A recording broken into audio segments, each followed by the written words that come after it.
Good morning, and welcome to another FTx webinar. Webinars are weekly events that are held on Fridays at 9 a.m. Central, 10 a.m. Eastern, and they cover a variety of topics from the FTx softwares.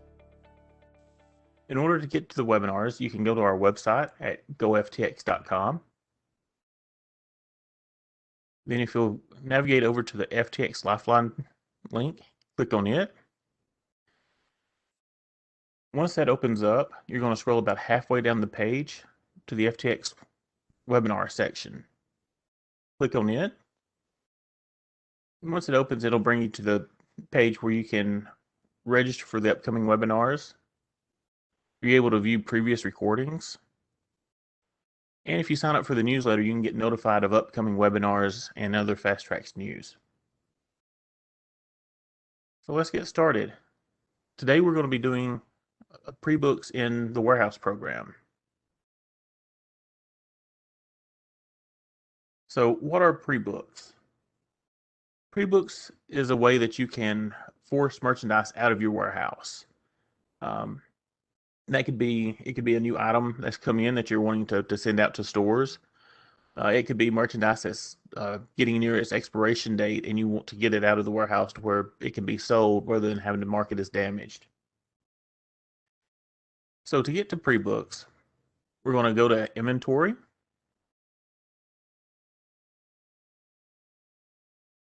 And then the top, we're going to go to Prebook Orders. This will show us any Prebooks that we currently have. And to start and create a new one, we're just going to come down to the bottom and click Add. And we're going to give it a Prebook name.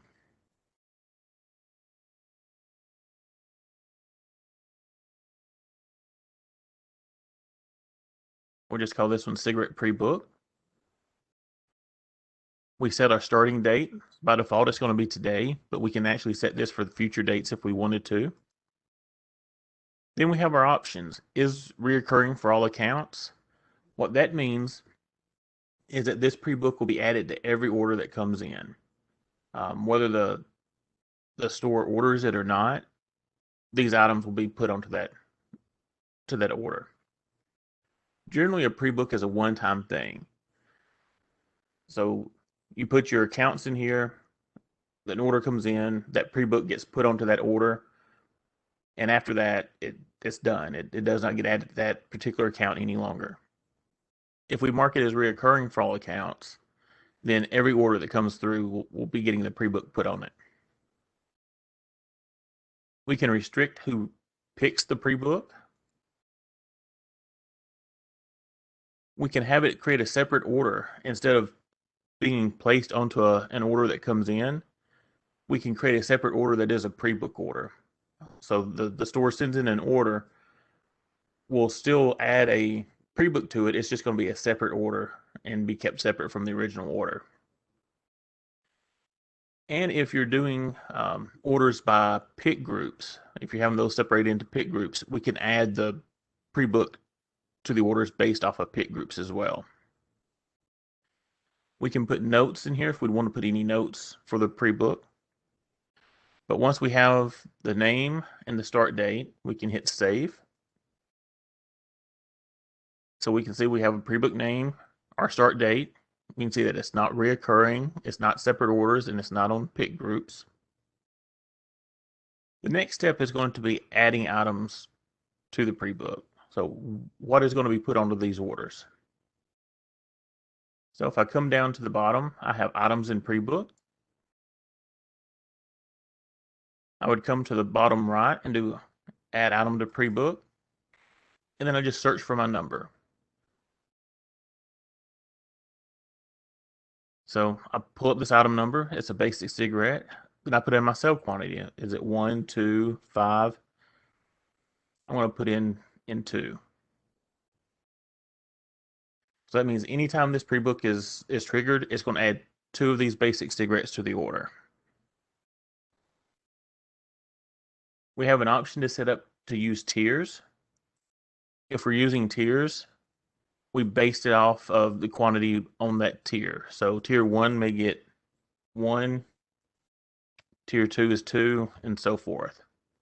And so depending on which tier your account is in, it would give them, if it's a tier 3 account, they get 3 of the basic cigarettes and so forth. We have the option to override the price. So if this item is, say, $50, I can override that. And I can put what price I want to override it to. Once I have the item here and have my sell quantity, I can just hit add. And it adds that item to my pre-book.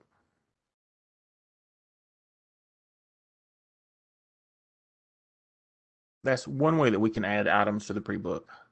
The second way that we can do it is if we go to item maintenance and then to mass updates.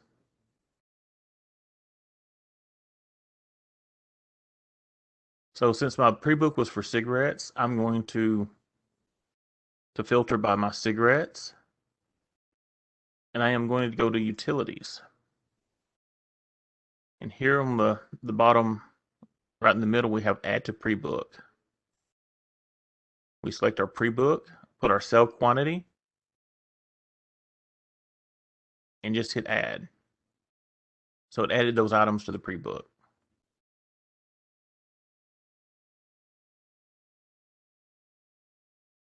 We go back and take a look. Items in pre-book. There are my items with a quantity of 2. So the next thing we need to do is we need to add the accounts to the pre-book. What accounts actually are going to have this added to their orders? Well, there's a couple different ways we can add them. We can do an individual account. I can select my account here and hit add. I can add all, which would add all the accounts to it. Or I can add it by a specific group. So in this case, I'm going to just select the account group Alabama, add group, and see it added 4 stores. If we're looking at the accounts, we can see the account number, the account name, we have if it's been applied or not. Since this particular pre-book is not reoccurring, once the order has had a pre-book order has been placed on this account, applied would be checked for this one. All right, I'm just going to hit close. And now let's take a look at how the pre-books work. So if I had a new order come in, we'll do my Alabama store 1. I've got check for pre-books checked. When I tell it to continue, as you can see, it comes up and here are my cigarettes that we just done that pre-book for. Our quantities of 2.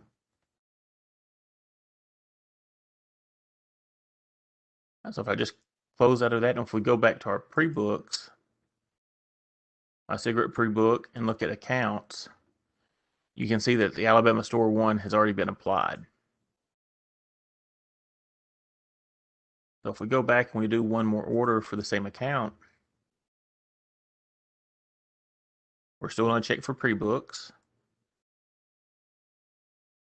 And as you can see, I do not have cigarettes on this one. It applied to the first order, but not the second order.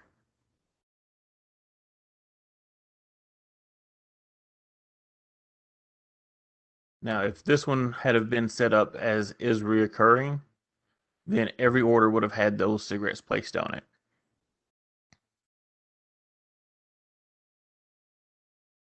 If I tell it to create a separate order on the pre-book, let's just edit this one and save it. So as you can see, we've now got it set as a separate order. I'm going to go in here and go back to my orders.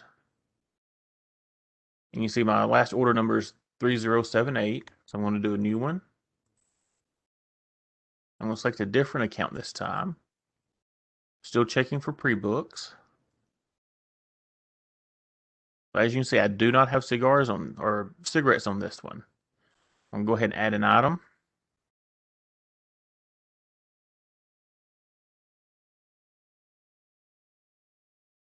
And I'm going to close this order.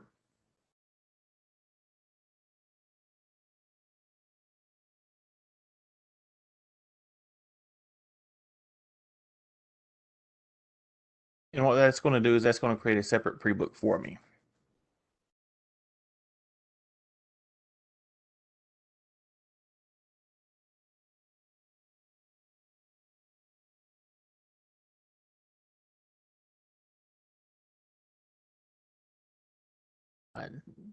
The add to orders by pick groups, I don't actually have pick groups set up on here to separate my orders when they come in. But this is if you're doing EDIs. There's an option to separate your pre-books, or I'm sorry, your orders by pick group. So I might have a pick group for cigars, one for cigarettes, and so forth.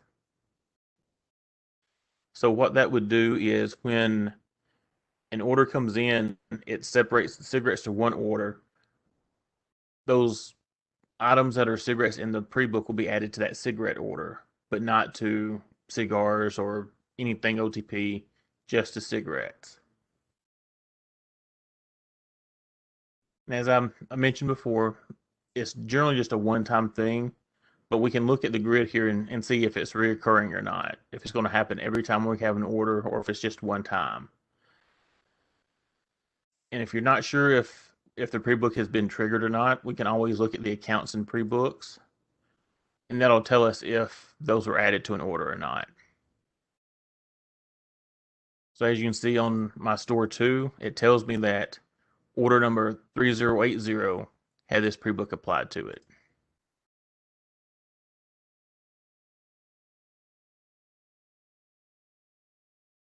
So if we go and look, here's my 3080. I'll look at this order. There's my cigarettes with a quantity of 2. All right, that does it for Prebooks in Warehouse. I hope that you learned something today. And just as a reminder, the webinars are done weekly on Fridays at 9 a.m. Central, 10 a.m. Eastern. And to get to the webinars, you can go to goftx.com/webinars. And from there, you can register for the next upcoming webinars. You can look at the previous webinars that have already been recorded to give you kind of a refresher on something that we've covered. And you can also sign up for the newsletter to get updated when we have upcoming webinars and any other news that we have. Thank you and have a good day.